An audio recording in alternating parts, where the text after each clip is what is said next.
What's up, watchers? And today I'm going to watch the best and worst rated Spider-Man fan film. So my original idea was to do every Spider-Man fan film, but I don't want to sit through 600 plus movies alone for one video. But I ended up doing one. I mean, two.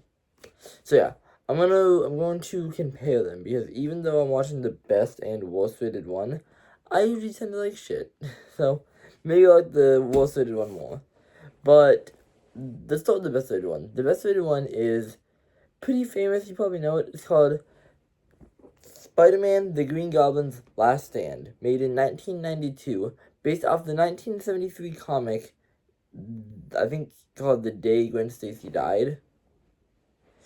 And Dan Poole, with only $400, made a movie based off of that comic, doing his own stunts, playing as Spider-Man, without any safety.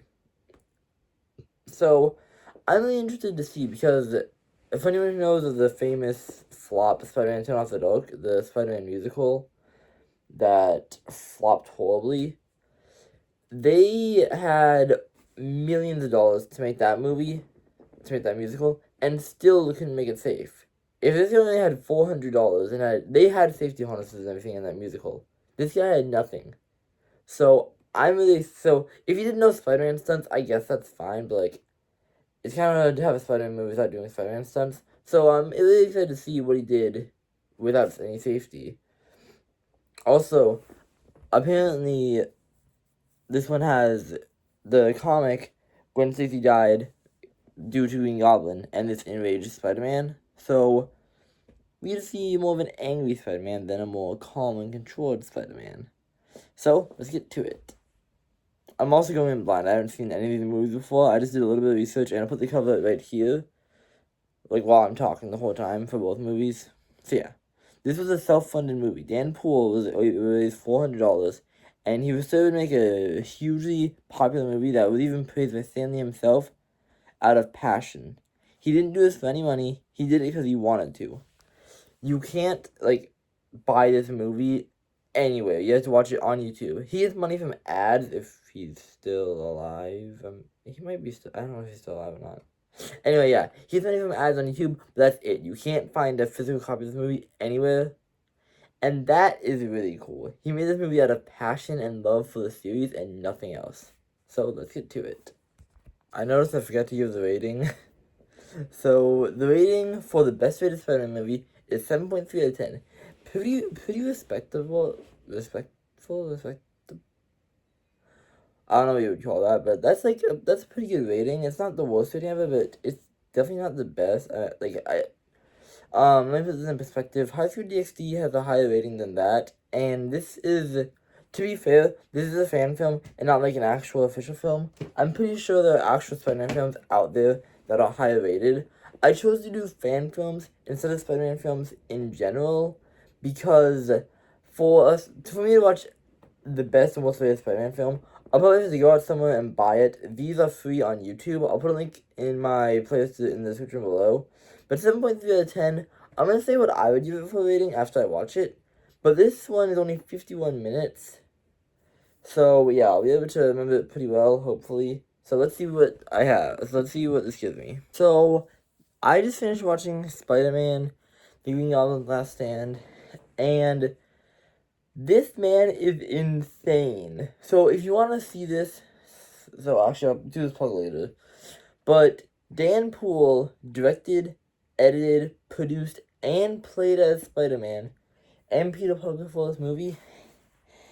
And if I'm being fair, it is a little rough around the edges, let's be honest. It was filmed on a potato. I mean, it has potato quality, basically, what I'm trying to say. I don't know if this thing is filmed on a potato or with a potato, but potato quality, it's trash. The quality is not great with the camera quality. But if you can get past that, which I did pretty easily, like, it doesn't look terrible as the whole thing. It's a 1992 camera, and then $400. Give me a break. And the Spider-Man suit looks a little rough, But this did stay faithful to the comic, with Whiplash killing Gwen Stacy when she fell off the building. And I was gonna say it stayed faithful to the first Spider-Man movie, but no, this is made before it. If you want to know, it stayed faithful to that with the final Green Goblin fight. If you want to know what I mean by that, just watch the movie and you'll see what I mean. And this man is insane, though. He stood on a moving car, climbed up buildings, and web sling without any safety harness. For the web sling, he would climb up a fire escape with a rope and jump off of it, swing to one side, and use his legs to bounce himself to the other side for the shot. And he stood on a moving car, in a Spider-Man pose, with no sticky stuff. And for the building, I'm not entirely sure how he climbed up that. But you can see the suit getting battered and beat up during this, just like in the first Spider-Man film. During the Green Goblin fight. And I actually do kind of like the Green Goblin suit, too. I like how you can actually see his mouth moving. Unlike in the movie where he has, a robotic suit or something. The Green Goblin glider isn't as good. He does have to, squat and hold on to handlebars, and you can see that's made out of, cardboard and tin or something when Spider-Man just destroys it. But even with all of that, a 7.3, mostly because I admire small movie makers like myself. And this movie really inspired me to continue making small movies, to hopefully become a professional movie maker someday. And this was even nominated for an award. I don't know what award, but it didn't win that, and that pissed some people off. But Mr. Dan Poole, your Spider-Man, Green Goblin, Turn Off the Dog, gets this trophy from me. One Stop Watching gives it a seal of approval. But I'm not going to let you admire this trophy yet. We still have to watch Spider-Man Lotus. So, don't ask where I got that trophy. I have an answer, I just don't really feel like answering that. I also just found this video the other day from, a year ago. But, this movie was really great and everything.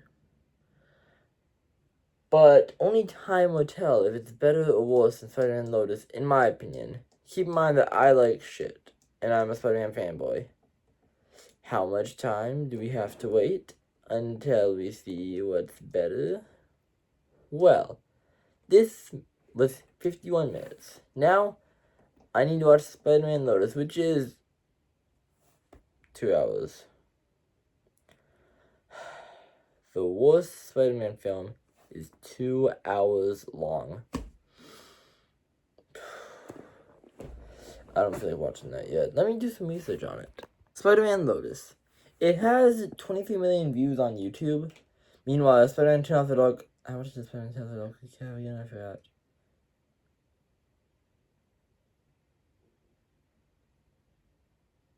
Where is it? There it is. Spider-Man Turn Off the Dog has 208,000. Spider-Man Lotus has 23 million.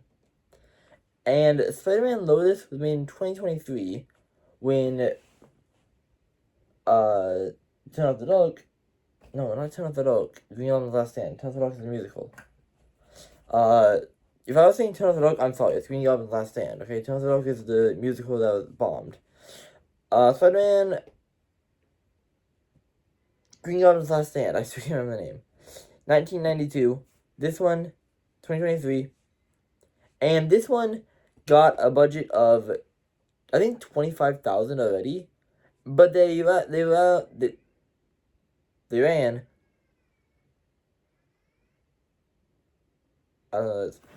a crowdfunding campaign which brought the budget up to 112,000. And even after all of that, it still got a 3.1 out of 10. But the reason why it has so many views is probably because people want to see a bad Spider-Man movie out of curiosity. But also because it had a huge public following immediately because of the comic accurate suit and the great special effects. And if it has a comic accurate suit, great special effects, and a huge budget, when Dan Poole had none of that, and they still bomb horribly, that's pretty bad. I'm gonna watch the movie, do some research on some other bad stuff, and like I will search out like the lowest rated Spider-Man movie, the lowest rated Spider-Man movie, stuff like that, and see if it can get worse than Spider-Man Lotus, and better slash worse than Green Goblin's Last Stand, and we'll see what happens. But first, I need to watch Spider-Man Lotus, so I'll get back to you guys in 2 hours. That's Spider-Man Lotus. You're not disappoint. Don't forget what's on the line. You better be good. Because I love Spider-Man.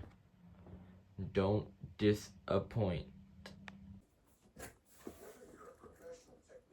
Alright, so I just got done watching Spider-Man and Lotus. And after doing some research, Lotus, I completely forgot what Lotus means. But it has something, it's similar to like revival, rebirth, a redo kind of. And this movie didn't feel like a Spider-Man movie. That was the biggest problem. Those dazzling special effects were basically all used up in the first 5 minutes in the first and only fight in the movie. As far as the webs go, you can tell they aren't ropes, but this movie had over $100,000 for a budget, not 400. So, thank fucking God they actually looked like webs and not rope. But this movie went for a more emotional feel, which obviously isn't a bad thing. So, the worst rated Spider-Man, like official Spider-Man movie made by the studio was The Amazing Spider-Man 2 with a 6.6. This one, the worst rated fan movie, got a 3.2. The best rated Spider-Man movie, official, got a 97%. The best rated fan one got a 7.3. Ow. Anyway, so yeah. More on that later though. This movie had one fight that I was like, this is pretty good. The fight choreography looks pretty good. I will say the fight choreography was better than in Spider-Man Green Goblin. But I still like the fight more in Spider-Man Green Goblin because it felt more like an actual fight where there was like equal battle back and forth on both sides. This one didn't give me that. It also teases you at the end. Spider-Man shows the Flash's going away party. I'm sorry if I spoil anything. You should just click away if you don't want any spoilers. I have to give a full review of the movies. And I'll definitely give a full review of this one because I don't want you to sit through 2 hours of melodramatic Spider-Man bullcrap. You could have put any character in this movie and that wouldn't have changed anything. Spider-Man in this movie, so he kills Green Goblin, but the difference between him killing Green Goblin in Spider-Man Tobey Maguire and Green Goblin's Last Stand is that he purposely killed Green Goblin here, and apparently he also killed Gwen Stacy in this one. When Green Goblin killed her in the last one, Spider-Man still didn't kill him. And Spider-Man, and in Tobey Maguire, Green Goblin gave Aunt May a heart attack, and was threatening to kill a bus full of kindergartners or MJ. And Spider-Man still accidentally killed him in both of those. Green Goblin killed himself trying to kill Spider-Man, but still. But we don't even get to see the full fight between Green Goblin and Spider-Man. This movie relies hardly on flashbacks. Mostly black and white, poorly shot. Well, not too badly shot, but like sometimes really shot, poorly lighted flashbacks. And also, not to mention the poorly lighted movie entirely. I'm fast forwarding to see if there's anything at the end that can salvage it, but no, there's like 20 minutes of credits. Yeah. There's like 20 minutes of flashbacks. You get like 5 minutes of Spider-Man action, And then nothing.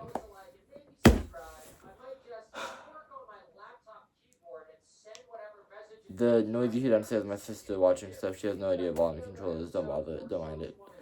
So, yeah. All in all, I said I would give Spider-Man... All in all, the movie wasn't that bad. I don't recommend it. But there was something about it that made me feel like it was better than Green Goblin's Last Stand. Now, thinking about it back to back, I still stand by the fact that the Green Goblin Last Stand deserves 7.3 it got. But does Spider-Man Lotus deserve the 3.2 that it got? Really quick, as I mentioned, it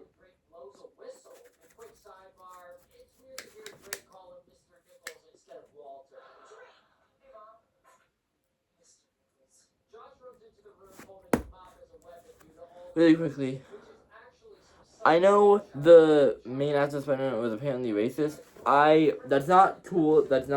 I'm not counting that in this rating. I just want to say, I'm not counting that. That's not cool. You shouldn't be racist.